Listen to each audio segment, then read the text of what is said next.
Oh, guess I better get up and look for some retro video games. Hello, mate. You got any retro games in that sack? No, just potions. What about you, mate? Oh yeah, you got some meat on the bone.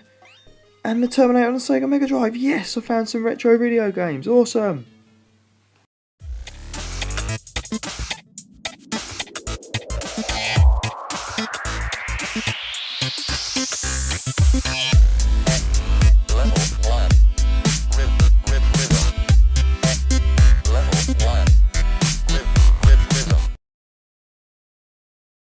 Hey there nerds, today I've got another retro video game haul for you. So, if many of you watch my channel, you know my channel's not been predominantly about video games or retro games, but it's something I'm massively getting back into now. I've done a previous haul a couple of weeks ago where you might have seen that I bought a little Sega Megadrive unit. I've since sold that and got rid of it because it wasn't very good. The sound was terrible. It was just bad. The graphics didn't even look very good either on the TV screen. So I've sold that, got my money back for it on eBay, and I've ordered my Retron 5 console, so that's on its way. So in anticipation for it arriving, I've been buying up retro games that I've spotted cheap, you know, and trying to pick up just stuff that I've either played during my childhood or stuff that I'd seen during my childhood but never got the chance to play or own. Or I'm just picking up stuff that I've never owned that I'm just finding out about now because I never had Nintendo consoles. I had a Game Boy, but I never had a NES or a SNES. So there's a lot of games that I missed out on in my childhood. So I'm going to try and pick up as much as I can. But a lot of the SNES games, especially living in the UK, are so expensive to try and get hold of some of the big ones. So I'm just going to do my best and pick up what I can. So first up, we're going to go Mega Drive as usual. If you saw my previous video, you'll know that I was a Sega boy when I grew up. I had a Mega Drive. I had a Game Gear and a Master System. I had all of the Sega consoles and a Dreamcast. Probably my favourite console I've ever owned. And yeah, so I've been heavily focusing on Mega Drive games. So first up, I picked up a classic game and movie title. So Terminator 2 is probably my second favourite film of all time. But Terminator 1 is obviously the classic one from the 80s. So I managed to pick up the Mega Drive game Terminator, and I don't know if I remember playing this one or not. I remember playing Terminator versus Robocop or Robocop versus Terminator, but I don't remember this one. So I saw this really cheap on eBay, bid on it, got it. That's enough, you know. Enough said. There's the back artwork on there. There's no manual. There's a lot of these old games I'm finding you don't find manuals, but the cartridge is all there. So hopefully that will work.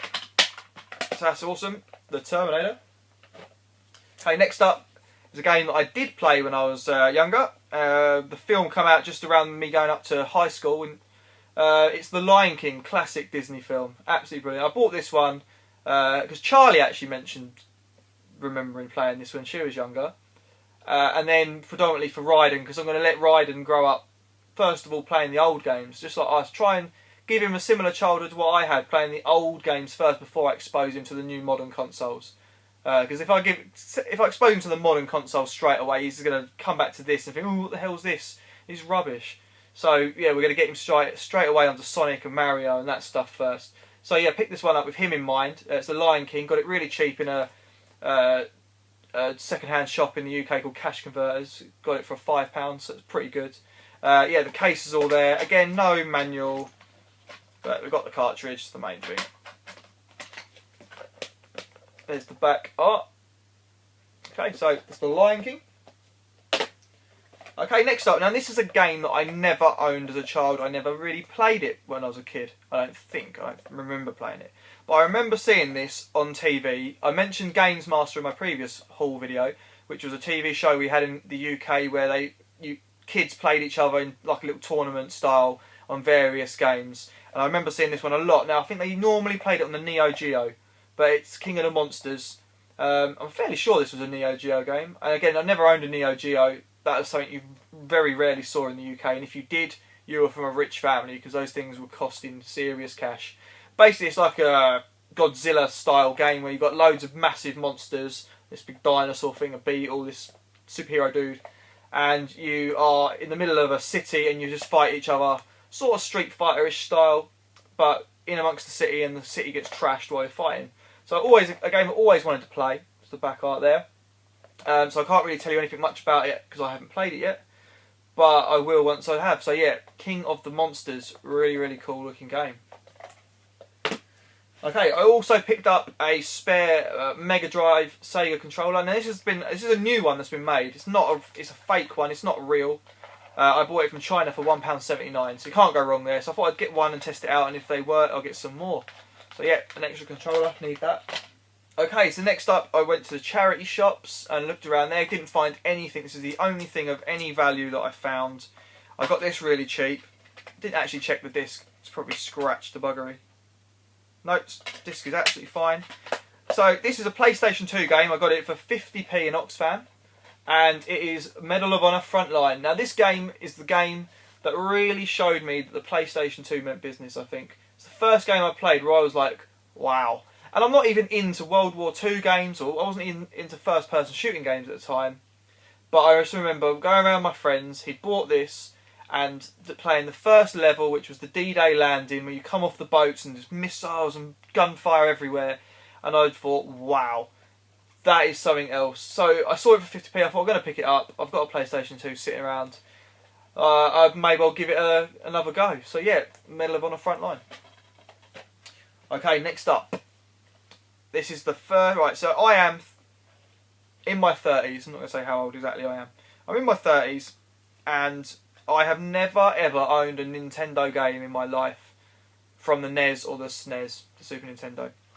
So this is the first ever NES game I've ever purchased, and it is McDonald Land. Now I thought this looked really funny, and I do remember vaguely seeing this when I was younger. The box is not in great condition at all, but it's really hard to find it in a box. I saw a cartridge only version of it in Cash Converters. They wanted £10 for it, just for the cartridge. And I found this one on eBay, and I got this for the same price, 10 quid. But in a box. So I prefer things in a box so I can get them. I really do. I think they look much better. And a lot of the nostalgia for me is from the boxes. So there you are. You've got the back there. You've got the Hamburglar there. Classic. And this dude, I can't even remember what he's called. Yeah, you've got this purple dude. I do know his name. I can't think of it off the top of my head. But if you know the name, please put it in the comments. Let me know. It looks like a platformy Mario sort of game. So we'll give it a go and see what it's like. And it's made by Ocean, a classic 80s and 90s game developer, which is long gone now. So yeah, really looking forward to playing that.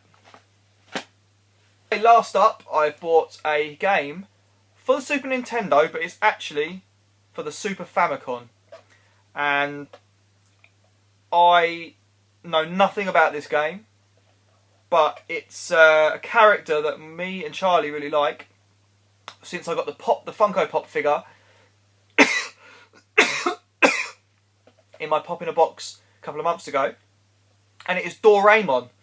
So I got the cartridge only. It cost me I think I won this for £1.59 on eBay. So you can't go wrong with that. It's a Japanese game which the Retron 5 should play, but I know nothing about this game as it being Japanese. I don't know how much of the game will be in Japanese, so how much of the game I will understand or be able to play.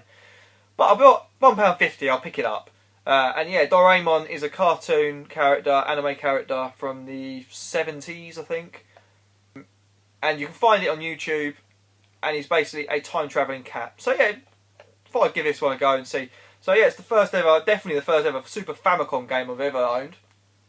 And yeah, first for the Super Nintendo. So yeah, Doraemon 2. Okay, I hope you've enjoyed this video, guys. If you have, please give it a like. Leave some comments about the stuff I've picked up in this video. What do you think about it? Have you played any of these games? Do you like any of these games? Do you think they're crap? Tell me. Please do. Anyone's got any retro game advice for me, as I'm sort of new to picking up these games? Obviously, I played all this stuff when I was a kid, and there's loads of games that I'm trying to pick up from being a kid. But there's a lot of games I missed out on as well, because when you're a kid, you only have certain amount of pocket money, or your parents will only be able to buy you a certain number of games, so you don't get to play all of them. So there'll be a lot of games out there I've never played. So if there's anything that springs to your mind that you encourage, you think would be a good purchase, then let me know. Okay, if you haven't already, guys, subscribe to my channel. There's loads more retro video game stuff on here. Well, not loads, but there will be loads more coming. I'll do other stuff: Funko Pop unboxing, subscription boxes, Loot Crate, Marvel Collector's Core. comic hauls, Blu-ray DVDs, and you know, review films and food and stuff like that. So check out my previous videos, and if you enjoy, then please subscribe. Okay, so thanks for watching, guys, and I hope to see you next time. Take it easy.